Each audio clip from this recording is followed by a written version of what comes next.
Thinking about what to do after high school? How about jumping directly into your future? Oconee Fall Line Technical College offers hundreds of programs to prepare students for the real world. From business to healthcare to professional and technical services, our graduates go straight into a career. And tuition, surprisingly affordable. At Oconee Fall Line Technical College, you will succeed sooner. Apply today at oftc.edu.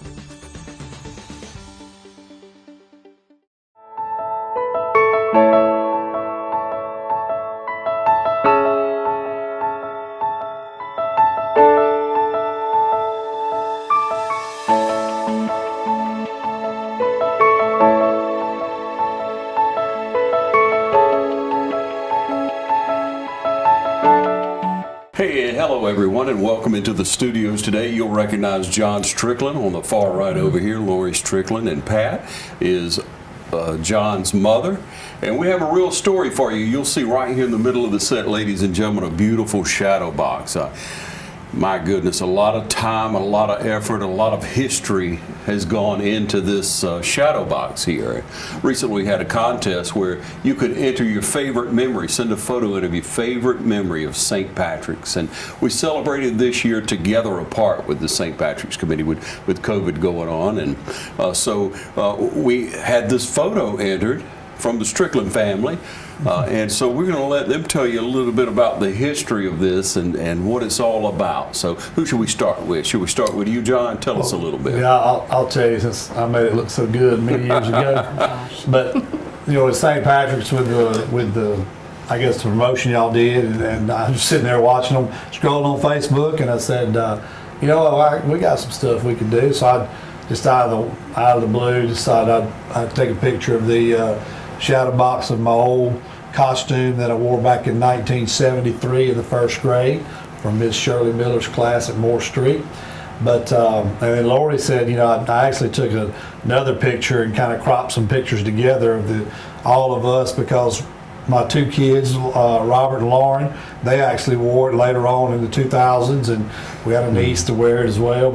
But we just put that together and kind of added it to it, just to kind of show the history of the leprechaun contest when it comes to our family. Yeah. And you know, I was fortunate to be picked back then, in 73 in my class. And of course, once you were picked, man, that was a big thing. You had to get ready to be in that leprechaun contest and figure it out. So then all the pressure turned over to Mom, because she had to figure out what am I going to put this young man in? What's he going to be wearing? So, you know, then I'll turn it over to her, and she can kind of give you an idea where all that took place. Well, you know, when a 6-year-old comes home and tells you he won the leprechaun contest, I think, oh my goodness, what am I going to do? But I had a real good friend, Linda Moy. Her son was a leprechaun one year, and she said, it's okay, I have a costume. And so she brought me the costume, but of course John couldn't wear it. So a lady, Mrs. Weaver, I called her and I took the costume, and I think I took him because she had to measure him, you know. Yeah. She says, I'll make the costume, but I will not decorate it. I said, okay. And she made it, and I think it took me a couple of days to decorate it. And so then he got to be in the leprechaun contest, and he won. I bet that was thrilling for you to see him win that. Oh, yes, it was. Anytime your children do anything, you know, you're so proud. Yeah. So Pat, let's go back to around that time, and let's talk about the way Strick was at that time. What kind of young man was he? Well, now, he was a very smart, good kid most of the time until he had to wear glasses, and then, you know, he had a hard time with that at first. Yeah, he had to stand up and be a bigger man, didn't he? Yeah, but one of his teachers, she talked to him that she had to wear glasses, and it was okay. And, but Yeah. I've been very proud of him. Oh, yeah. Well, as a community, you know, we've all been proud of John. for somebody to grow up in our community and do so well, and just to be so green, so true to his town. Strick, I affectionately call you Strick. I think most everybody does. They do. I told somebody yesterday, y'all, I was going to be interviewing Strick and Mrs. Strick, and I didn't know you were going to be here at that time, Pat. So I stopped at that. But it's so good to have y'all in. It really is. And so when we look back, John, at all the things you've accomplished, would you run down your list of education, where you've served, other places that you've taught, and then coming back to Dublin, please? Yeah, well, once I left home and got my degree, and after Lori and I got married, I actually started at Strickland County, and was there for 3 years as a teacher and a coach at Strickland Elementary, and coached at the high school level. Was fortunate enough when Coach Clint Thomas was named the basketball coach here at Dublin, he called me up and said, I need you to come help me. And when you know, it's like when Mama calls, you got to come home, you know. So came back to Dublin and you know, coached with Clint, and actually did middle school football and taught at Moore Street and Central.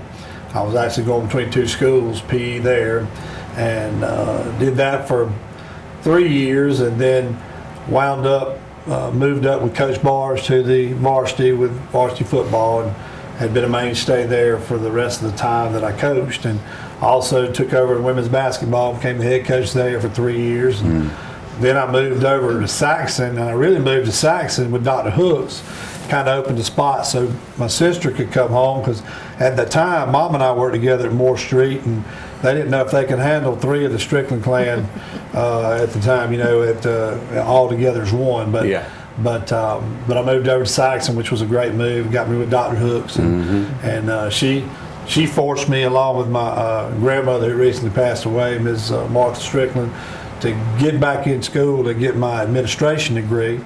Well, during that time, I took over the baseball team, and we were fortunate enough to play for a state championship. Of course, in football with Coach Holmes when he got here, I was his defense coordinator, and then the head baseball coach, and we played for state championships in 2002 and 3 in both of those, so that was pretty good. But then I got the opportunity to be an administrator, Mr. Dixon, Elgin Dixon, who also recently retired from Twiggs County as a superintendent. He asked me if I'd go with him to the middle school to be an assistant principal, and I said, well, I wouldn't mind doing that. So I stepped away from coaching and went over there and did that, and I was there a year. And then Dr. Elaine Connell, called me into her office and said, congratulations, you're the new principal at Moore Street School. So I go to Moore Street Elementary, which is 4th and 5th, stayed there for 6 years, and then we closed Moore Street and moved over to Saxon. We actually went to those 3 elementary schools and theme schools. We were the art school, so we were Saxon Heights Talented Arts and Gifted Elementary School. So I was principal there for 5 years, and then we moved to only 2 elementary schools, and I took that as an opportunity when Dr. Williams came to me and asked me if I would consider a directorship. And so I've been the director of transportation. I did that. This is going on year 5. Well, in the middle of this year, I had reached the number of years where, along with my sick leave, I could retire. So I retired from Dublin City Schools on December the 31st of 2020.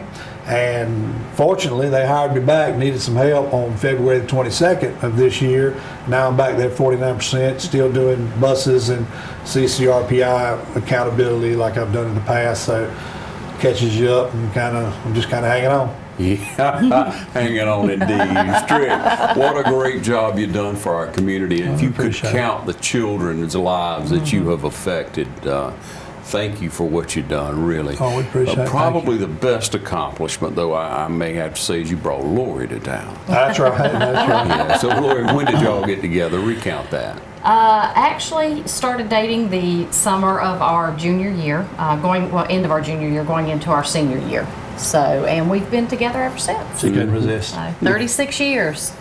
36 Couldn't long resist years. your charm, man. 36 long years. Yes. Yeah. And you've been active in our community, quite active. Yes. Professionally, you've worn a couple of hats as well, right? Yes, I Recount have. that for us. Well, we actually moved to Dublin when my family got hired. My dad was brought in to work for Farmers Furniture, he and my mother. So when we came back to Dublin, I actually started working at Farmers. and worked there for over 8 years. And then we had Robert. We had been married for 8 years and finally just started our family. So I took some time off. I was actually home with him after 4 months, I believe, and then they called me from, at the time it was Heart of Georgia Technical Institute, which is now OFTC, and asked me to do a program and run a program for them over there and teach some courses. So I went back to work part-time and started doing that, and I worked there for almost 8 years on and off just as a part-time. Lauren came onto the scene about halfway through when I was doing a program where we connected with West Lawrence High School, and that was actually the first integrated program where the high school students came to the college and took a college course while they were in school. So finished that program up, had her, continued to work for a little while, took some more time off. Robert became school age, so I sent him to Pine Forest Preschool to get ready for school, and I substituted when his teacher had to be out a few times. From there, they asked me when she was leaving if I wanted to take her class, so I did that where I could be with both of them and still work part-time and be home. Did that for 4 years, and then the director was leaving, and they asked me to take the directorship there. So I directed the preschool for 4 more years. Then I left there and took some more time off for transitional period with them and to participate in their sports and activities some more and be able to come and go. And then I got a call to do a few things for the school again, and I went back to OFTC at that time and worked full-time.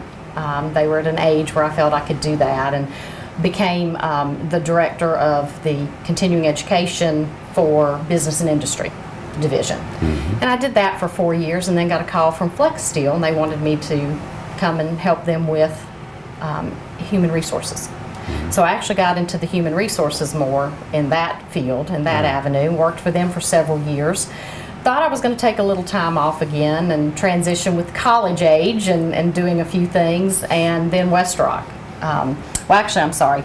Serenity Hospice called first, and I worked with Serenity Hospice, a wonderful organization, for several years as HR director, and then West Rock called. So, and I worked at West Rock Industries. A lot of education so far, but you were also quite involved with education. You were parapro for Dublin City Schools for years, right, Pat? 33 years. Let's talk about that experience. Did you work with many people? Were you at the same school the entire time? No, I was at different schools, and but I retired from Susie, and I worked the last few years at Susie. I worked with, I don't think you call it that now, special education. Yes, ma'am. And oh my gosh, I just love those children to death. I would help them do projects that they couldn't get help at home, you know, and they just thought that was the greatest thing, you know. And I had been going back substituting, but when the COVID came, they didn't need substitution. You know? And my husband was getting where he needed me at home. So it was a good time to retire. Thank you for all your service, for you giving hard, and for instilling in John especially a love for his community, a desire to excel and do his very best. Did you teach him to sing? No, I did not teach him to sing, but he's come up with a lot of things that I didn't teach him. Exactly.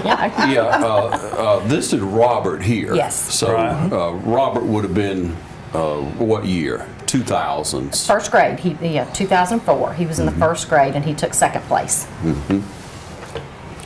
And then this is Lauren. That was Lauren. She was the Leprechaun in 2008, and she was in the third grade and took third place. And then we're going to take you all the way back, ladies and gentlemen, to John. And John, who was the young lady that won with you?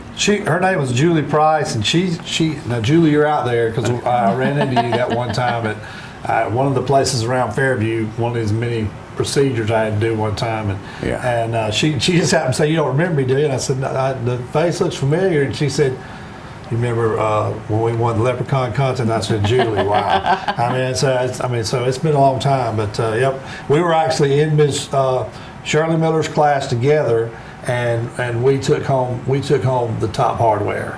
So it was all good that night. Top hardware. Yes, sir. Yeah. We took Okay, and I'm thinking, from this performance, the seed was planted that you love to be in front of people. You went from there, got your education, you coached, you taught, you became an administrator, and then lo and behold, you show up on a video one day that my wife showed me, and I couldn't believe it when I saw it. Yeah, I get around. Let's just put it that way. Unfortunately. Yeah, what a great video and a lot of views on that. We look forward to your next big hit. Yeah, Jason Holcomb, our PR man at Dublin City, we were actually talking about that the other day. It may be time. Yeah. It may be time. Yeah, gotta love it.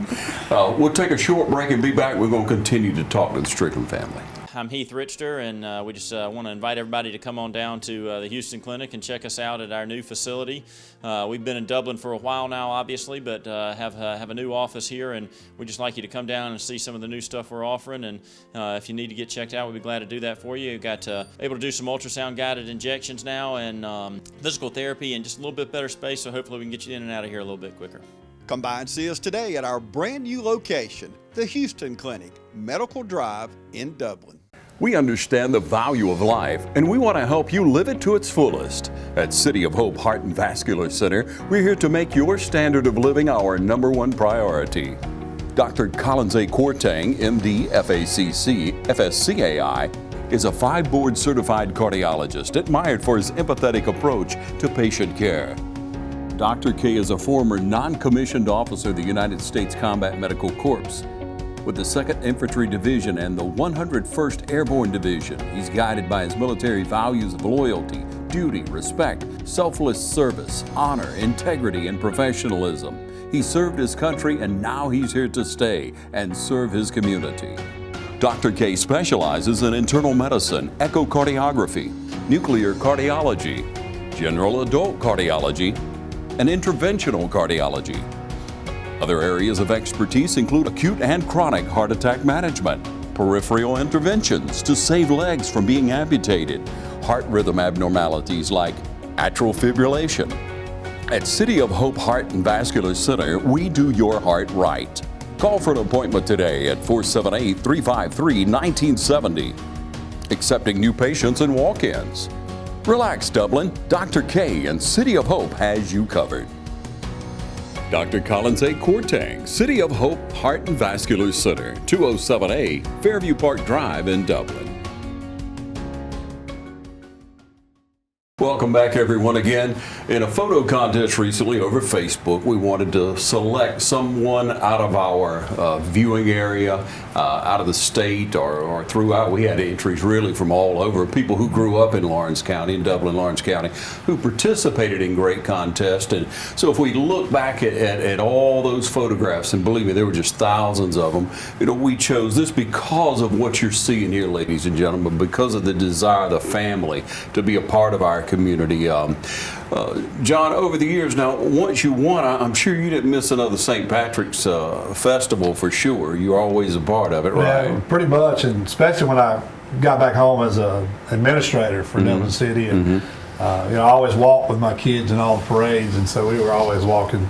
And Denise Strickland, who was my media specialist for many years, she would be in charge of our,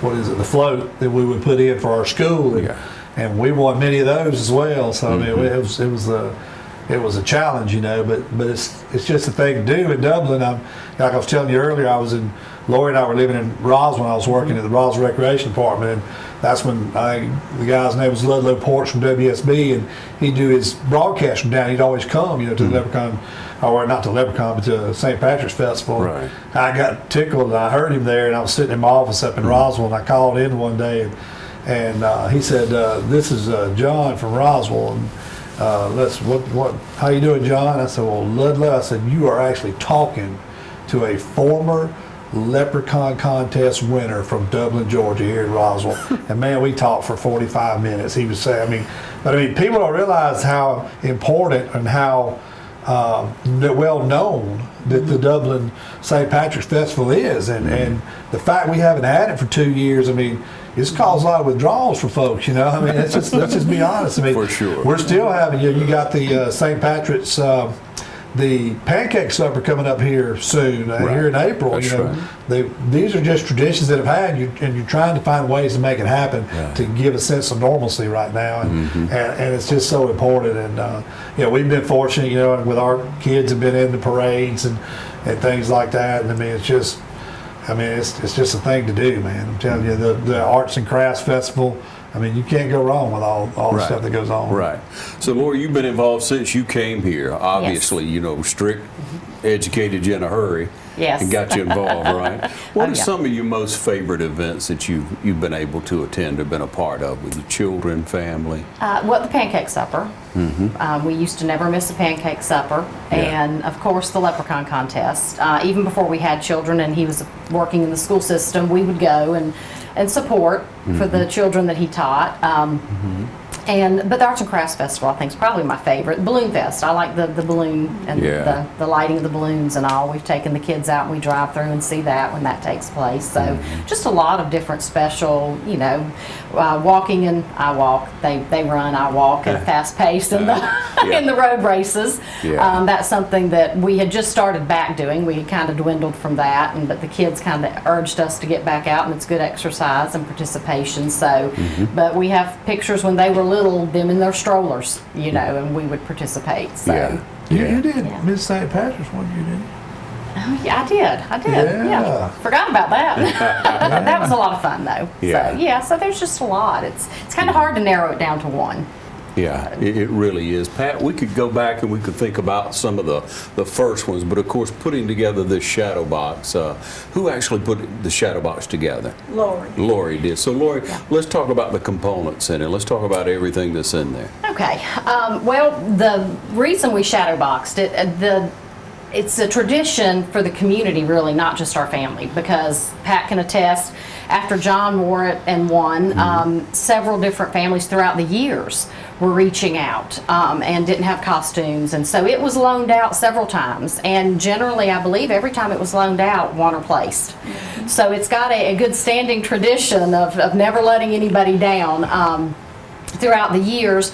And when it came to Lauren finally wearing it, my niece wore it, then Robert wore it, and when Lauren wore it and I took it to get it cleaned, if you took a close look, you can find a few little spots where she got some things on there while she was wearing it. But at the laundry they said if we clean it, it's so old, we think it's going to start to come apart.